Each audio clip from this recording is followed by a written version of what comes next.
terminando aqui essa semana de aniversário do parque e dentro dessa proposta aí do barraco filosófico, considerando que fizemos ontem a última intervenção no espaço cultural Valdemar Belisário, no centro aqui de Ilhabela, na vila. A gente teve que transferir para a sala de exposição do parque, que fica dentro desse museu, o Valdemar Belisário, devido às chuvas, né? Semana aí de janeiro e chuvas intensas aqui no município de Ilhabela. E mesmo assim foi um sucesso a nossa intervenção. Hoje a gente está com poucos membros, né? Justamente pela questão da chuva. Acho que é importante também falar que a Letícia está online, então a gente está fazendo uma reunião híbrida, né? Até devido realmente a essa questão das chuvas. Oi.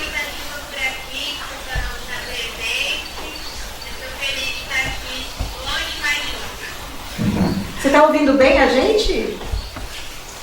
Você consegue me ouvir? Sim.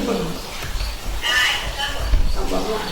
Mas o que eu acho interessante neste converso sobre felicidade não são as perguntas, porque as perguntas são básicas, mesmo a conjuntura da carta, o conteúdo, mas a resposta, que é diferente para cada um, e acho que é bem a intenção do barraco, é uma oportunidade de um momento que a pessoa fala e se escuta. Neste momento dela falar e se escutar, ela mesma vai encontrando coisas que talvez ela não tinha ainda pensado, ou tinha pensado, não verbalizado, não organizado daquela forma, e é isso que traz a emoção ou até uma descoberta consigo mesmo. Eu vou chegando ao final dessa jornada, dentro da programação do parque, em específico falar do barraco, o quanto eu fui além, né? Eu fui para dentro da minha casa, debati muito com a minha esposa, né? A questão do conceito, eu comecei a repensar naquilo que eu falo, naquilo que é falado para mim, né? Agora, recentemente, enquanto isso fez uma revolução assim dentro de mim, muito rápido, né?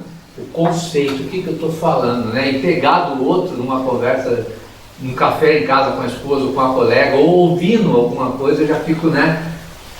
Isso me ajudou muito. É muito melhor ainda do que eu imaginava.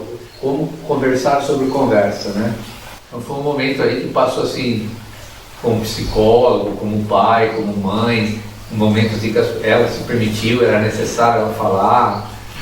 Isso que você está falando que o pai, mãe, psicólogo, nós chamamos no barraco de disposição amigável. Você foi um amigo. Porque isso foi um debate que a gente teve no barraco já, sabe? A gente vai pra rua, realmente rola às vezes uma coisa que parece uma terapia, uma psicoterapia, uma psicanálise. Então, mas o que a gente não é isso? Então, o que a gente é? Mesmo os psicólogos que estão com a gente, os psicanalistas, o que eles são? Enquanto eles estão lá, eles são amigos, eles são filos. Então, isso que você falou, no barraco, nós chamamos de disposição amigável, que é um tipo de amor. Na linguagem grega, o filo é um tipo de amor. Eu tinha passado mal, fui no hospital, tomei um Buscopan e fui para o barraco. Então, eu tava falando... Esse de ontem? De ontem. Então, eu estava falando com a Sandra isso, que assim, o que aconteceu comigo, eu acho que é quase uma definição do que é egocentrismo, né? Porque o meu corpo estava precisando tanto de fazer um esforço para estar ali acordada inteira e tal, que eu me senti um pouco menos disponível do que eu estaria em outra situação. Eu precisava de um esforço para estar ali. Isso é quase um conceito de egocentrismo, né? O corpo está voltado para ele conseguir ali. Então, tem algo que se passa na conversa, que é essa coisa do corpo estar aberto para o outro e para o que vem, e essa troca, que é mais do que palavra, que eu achei que em mim ontem ficou limitado. Porque ele fala mesmo de jeito sutil, né? E essa disponibilidade, ela passa por muitos canais. É muito interessante a gente pensar numa conversa que a gente é um corpo conversando, né? Essa coisa da disposição amigável, eu acho que ela tem isso tudo, que é mais do que o conteúdo da fala. Porque o conteúdo da fala parece que é um diálogo sem corpo. E aí nesse inteirinho, pessoal, né? O quanto isso está me fazendo bem mesmo, assim, de verdade, uma verdade real que eu estou aqui falando com vocês, compartilhando. Que como é interessante essa delicadeza do ecossistema da ilha, né? Porque a gente começa a sacar qual vento está soprando, o que muda no mar, então aqui a gente vai poder sair, agora não pode porque está chovendo. Viver isso na pele, né? Muda muito a relação com a natureza. Eu sou de BH, eu não tinha noção da agressividade da mineração até morar em Florianópolis.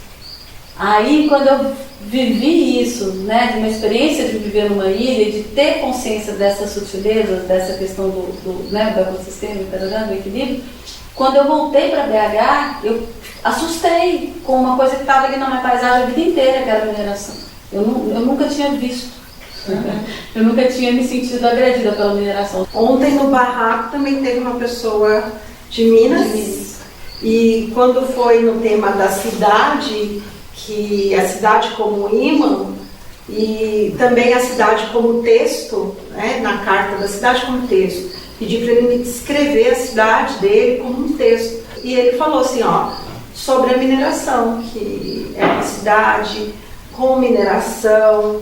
Então, começou falando da felicidade, sobre o bem, da importância do bem, sobre a rendas, sobre essa diferença de rendas, que ele não acreditava que era tão importante para a felicidade, essa disparidade, que isso talvez não impactasse.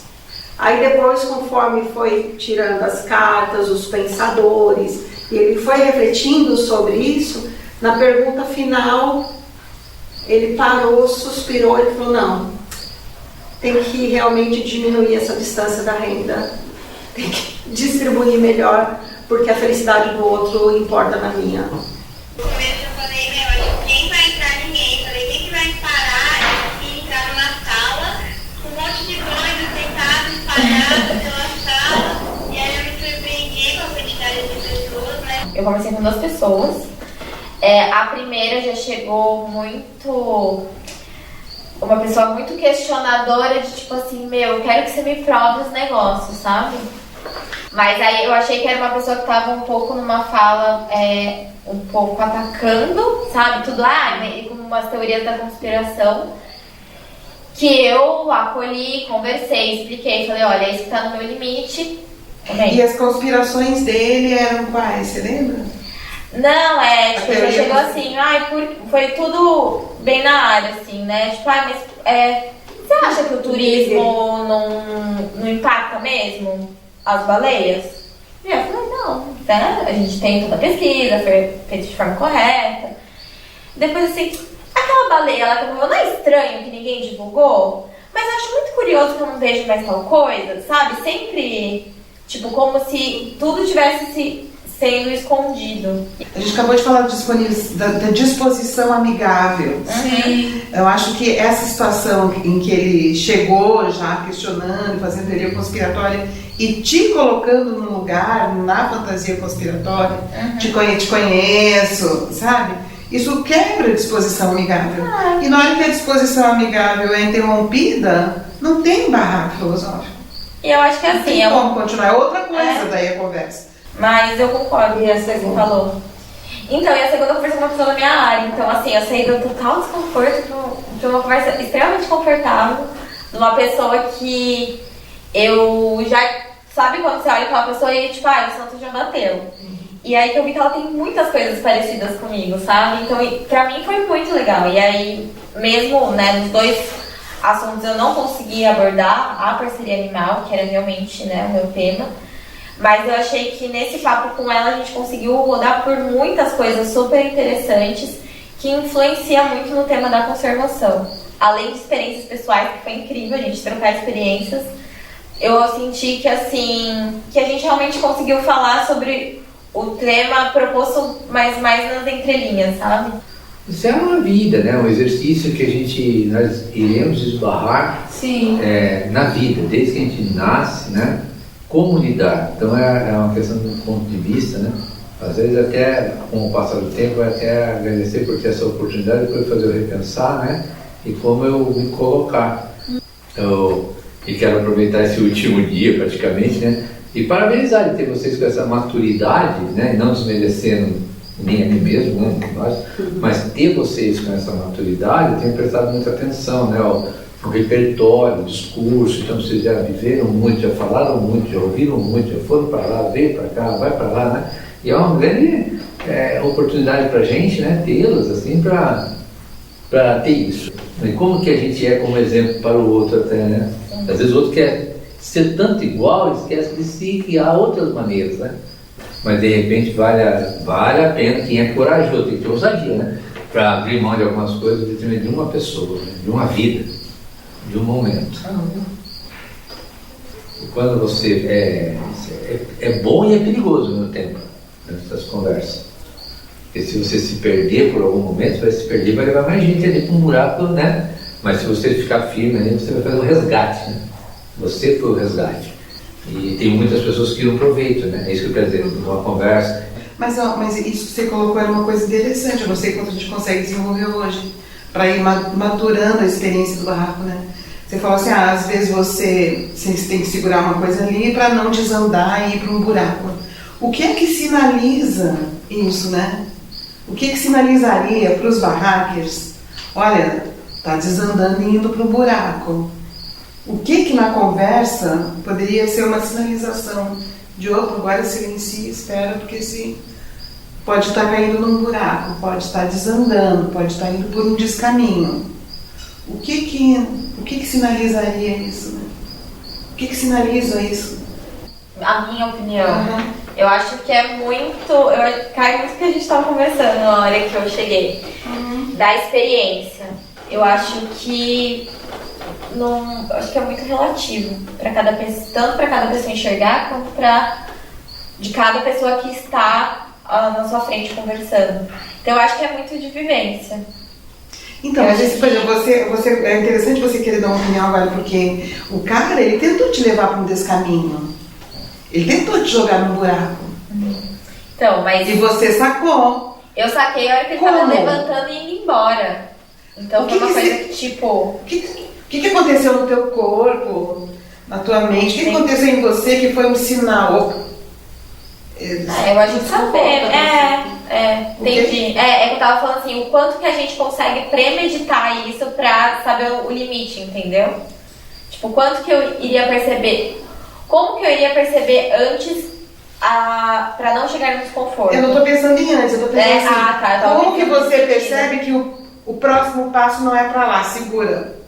Aí ele virou a carta, aí eu fiz a última pergunta para ele pensar como que a gente poderia construir felizes cidades aí no mundo, né? Como que a gente pode construir uma felicidade? Falei, mas não, ele continuou na mesa e quis me responder. Então eu achei isso legal, porque eu tinha dado a liberdade para ele poder ir embora. Bom, você está sinalizando uma coisa que solta. Uma coisa, né? Sentiu um desconforto, solta e vê o que acontece. E daí, as duas vezes eu soltei ele. Aí quando ele resolveu ficar e responder, vocês começaram a levantar as cadeiras. Quando ele resolveu ficar. Ele estava se sentindo obrigado a ir embora. Daí nós empurramos ele para fora. Ele começou pensando nessa coisa do pensar com o corpo, né? Complicar é fazer uma prega. Então, na hora que o cara te complicou, né? Ele te prendeu, assim, te fez assim, pôs um clips numa certa direção, né? Então, como é que descomplica? Ele solta. Agora, como é esse soltar com o corpo, com as emoções, com a disposição? Esse como é que ele é como é com o corpo. Não é fácil, gente, eu estou falando assim, é muito lindo, mas na prática da vida isso é uma elaboração, né, contínua. A Sandra fez isso, né? Então ele te complicou, né? Fez assim, aí você descomplicou. Você fez um gesto, você propôs uma coisa que despregou, descomplicou, você soltou. Vontade, pode. E aí ele continuou ali. Também não se sentiu pregado em você, assim, prensado, né? Em você.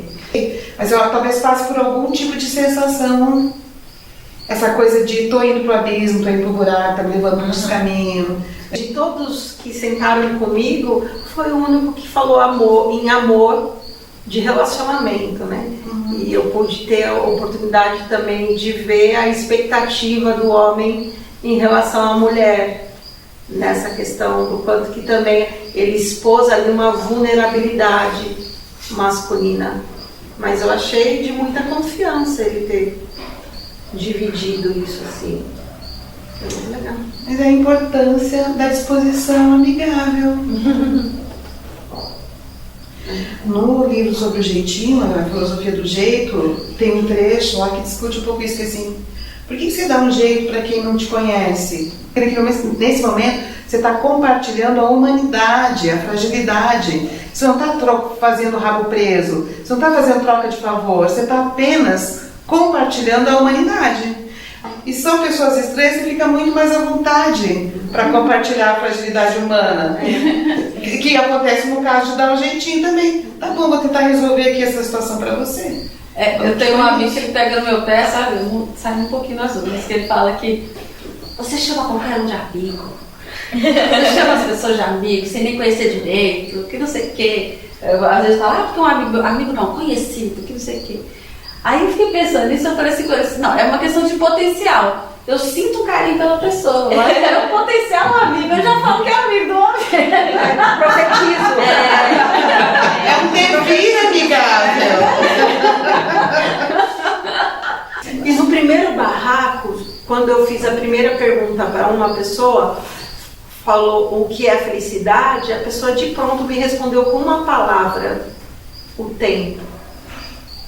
E engraçado que ontem, que foi o último barraco, uma outra pessoa também falou sobre o tempo. O tempo das coisas. Então, como o tempo hoje em dia está sendo precioso, né? Muito precioso. O tempo das coisas.